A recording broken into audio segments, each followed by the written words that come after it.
everybody, and welcome to the PT on Ice Daily Show. My name is Christina Previtt. I am on lead faculty for Modern Management of the Older Adult with Dustin Jones, and I am also lead faculty for Clinical Management of the Fitness Athlete, Pregnancy, and Postpartum. I'm going to welcome you all to Leadership Thursdays. So I have very gracefully stolen the mic from Jeff and Alan, our CEO and COO of ICE, for Thursdays. So usually when I'm on the podcast, you guys hear me talking about content related to my two topic areas, geriatrics and pre and postnatal athletes or postnatal health. But another part of my life, a very big part of my life, is that I am a business owner. So I own a business called Stave Off. I've talked about it a little bit on the podcast. And Stave Off is a physiotherapy gym hybrid. So we offer one-on-one physiotherapy services, and then we also offer group-based training in the gym with an idea of doing more, having an emphasis on some of the more medical exercise programs. For example, we have an exercise program for people with arthritis, my geriatric side of my life, and we also have a pre-postnatal exercise program that's run by an internal pelvic floor therapist, our Strong Like Mom program. And so today I thought I would take the mic and talk a little bit about hugging your haters and negative feedback when it comes to interactions with clients, for interactions with your business. And so I want to start off by saying that I, as a person, do not like conflict at all. I am very conflict averse. My first initial reaction when anything negative happens is to run away. I do not like it.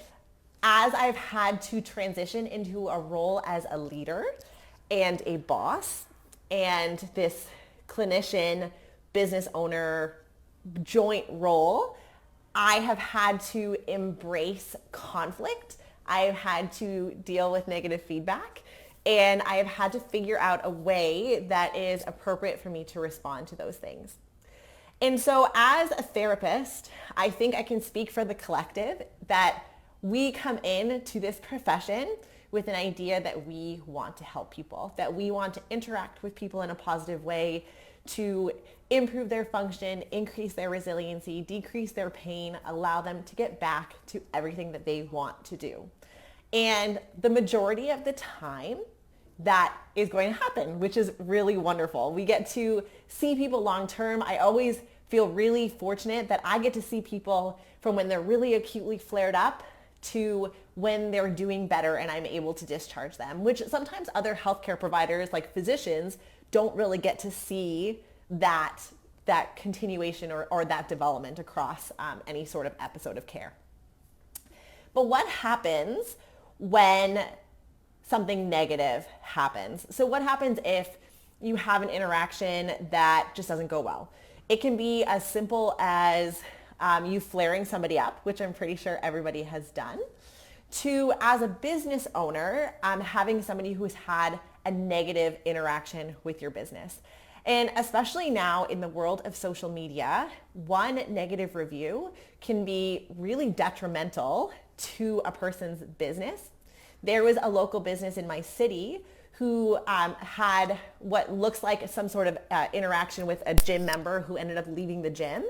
And they put a negative review on Google for this gym, but then had all of their friends also put negative reviews, and it dropped their Google ranking, which means that their reviews on Google went down by a significant amount, which also meant that it drops the Google rating, which can have negative impacts. And so it makes me think a lot about some of these interactions that we're having with our clinicians, because with our clinicians who are staff members or with our clients. And I think that there's always a way to respond to negative feedback, because we can't go and just have positive feedback. It's never going to happen. So the first thing that happens when people are speaking negatively or have a negative interaction is that you have an emotional response, right? Because your thoughts are not that you're trying to cause harm. You thought that you were working in the best interest. and you essentially say like, what the hell? Like, I was trying to help you. I did everything that I could. I can't believe you don't understand this. And not only are you having a negative reaction or an emotional reaction because your ego is getting hit, which we sometimes don't want to acknowledge that, but it can affect our ego. And then our initial emotional reaction is to lash out potentially negatively and respond in a negative way back to that negative energy coming towards you. And so, for example, with the gym, if we've had somebody who didn't have a good experience with Stave Off and they send us an email, the first interaction, or the first reaction rather, that I have as a business owner is, one, I get this knot in the bottom of my stomach because somebody potentially had a negative interaction with my business, whether or not it was in direct conversation with me or as an indirect relationship with my business as a whole. And I have to take a couple of deep breaths. I never, ever, ever respond to any sort of negative email immediately. And the reason why is because I don't want that emotional reaction to be the way that I am responding to something that may be negative. Because I want to, one, validate that I could be wrong. And when you're in that emotional headspace, you oftentimes aren't thinking that clearly, where you believe that you did something wrong. So the first thing that I'm going to do is I'm not going to answer, and I'm going to step away. Let it percolate in my head. The second thing I'm going to do is I'm going to think about the interaction and try and put myself in the shoes of that person that is responding to me. So how could they have been feeling? Like, what was the interaction like? If it's in response to another one of my staff members, I'm going to talk to that staff member and talk about the interaction, because there's always multiple sides to a story. And then I'm going to hug my haters. So this was a book that I read probably about 18 months ago, and it completely changed my thought process when it comes to receiving negative feedback. Especially in our social media world, you're not going to be able to completely avoid any negative interactions.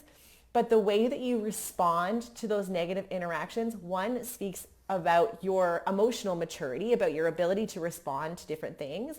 But it also is something that people looking onto your business are going to reflect on. So if people have only 5-star reviews, sometimes people can get really skeptical. But if you have 1 3-star review and people put a comment and then you respond in a way that shows that you are taking on that feedback, that you are responding appropriately, and that you aren't lashing out emotionally at these individuals, it can speak volumes. So I've let that emotional reaction come down. I've thought about what I'm going to respond with. And then I respond in a way that is professional, that is kind, and that sometimes like that acknowledges where that person is feeling or how they may have interpreted the interaction with our business, and I try to make it right. So an example that happened with Stave Off was we take students a lot of the time. And so in order for students to learn, we have to give them a certain amount of independence. So about 6 months ago, we had a student that was, to be honest, was struggling in regards to being able to come up to the level that they were supposed to be at for the position they were in their education. But we had to try and let him learn. And so he had an assessment with a person who had originally asked to see me. I was almost 37 weeks pregnant and wasn't taking on any new assessments. I was also being monitored for gestational hypertension, so I was not in a space to be taking on a lot of clients. So another one of my therapists took this assessment and let this student do the assessment. So everything went fine. I didn't hear anything about it. And then a couple of months later, I got an email from her saying that she felt like she had to send us an email and talk about why she never followed up with her care. She felt like she wanted to see me and was just tossed off to see another therapist. And then when she conceded to seeing another therapist, then she was tossed off again and felt like all she got was a little bit of rubbing and this negative interaction that she had with Stave Off. And so the first thing, my emotional reaction was like, oh my goodness, I was 37 weeks pregnant. Can you not give me a little bit of a break? But So that was my first initial reaction. And that, if I would have answered that email right away, I would have been like, what the heck? Like, you have to understand I'm a person too. But then I stopped. I let my emotional reaction come down.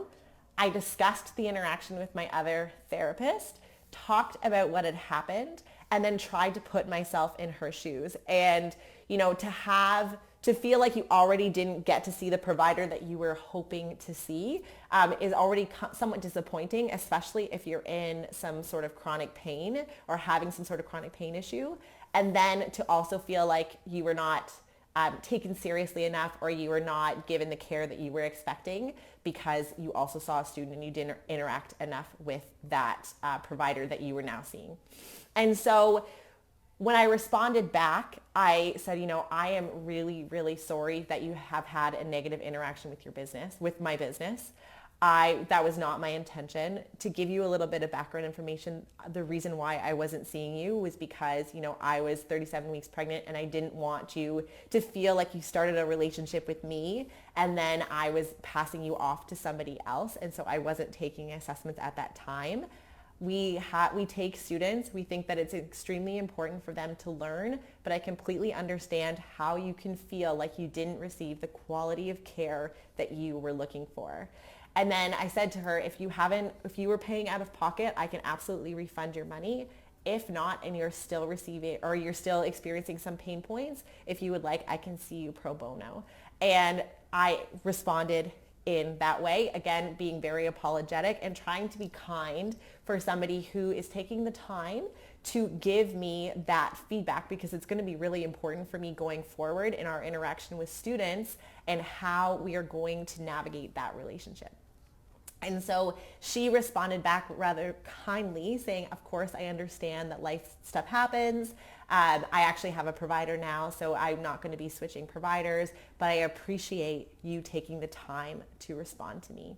And so as much as I couldn't change that negative interaction, and it still puts a knot in my stomach that there was a negative interaction that happened, I feel like I was able to curb that negative interaction.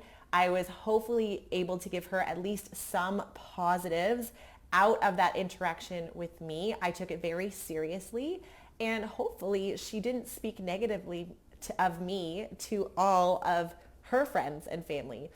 Because in sometimes small towns, like, those negative interactions can have a huge implication on your bottom line. And I also just don't want people speaking negatively of Stave Off. Like, I want people to have positive interactions with my business, with my clinicians, with my students that come underneath our umbrella. And these types of things are going to happen.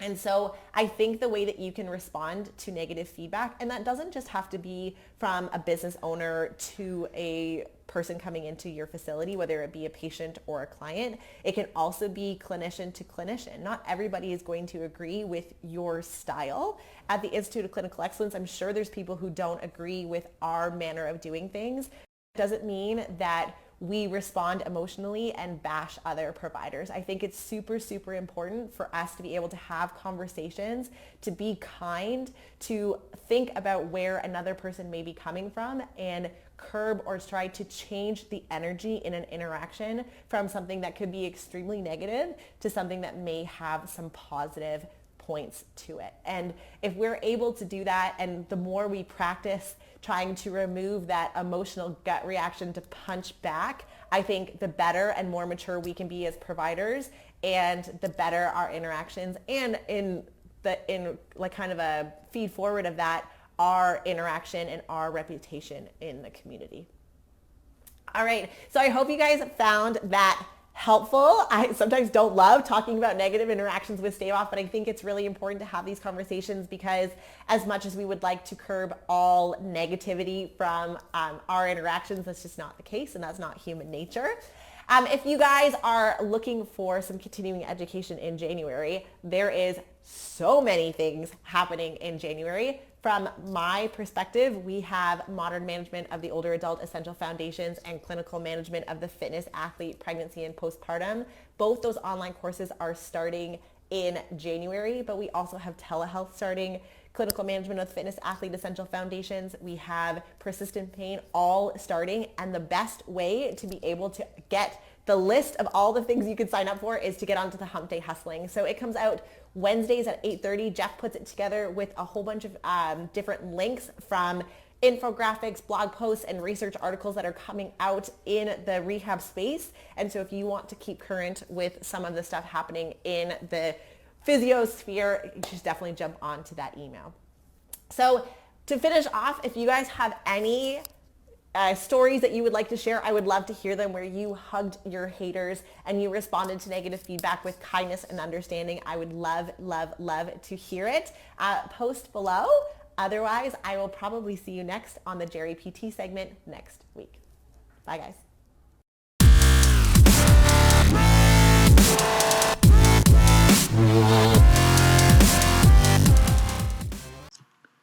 Hey, thanks for tuning in to the PT on Ice Daily Show. If you enjoyed this content, head on over to iTunes and leave us a review. And be sure to check us out on Facebook and Instagram at the Institute of Clinical Excellence. If you're interested in getting plugged into more ICE content on a weekly basis while earning CEUs from home, check out our virtual ICE online mentorship program at ptonice.com. While you're there, sign up for our Hump Day Hustling newsletter for a free email every Wednesday morning with our top 5 research articles and social media posts that we think are worth reading. Head over to ptonice.com and scroll to the bottom of the page to sign up.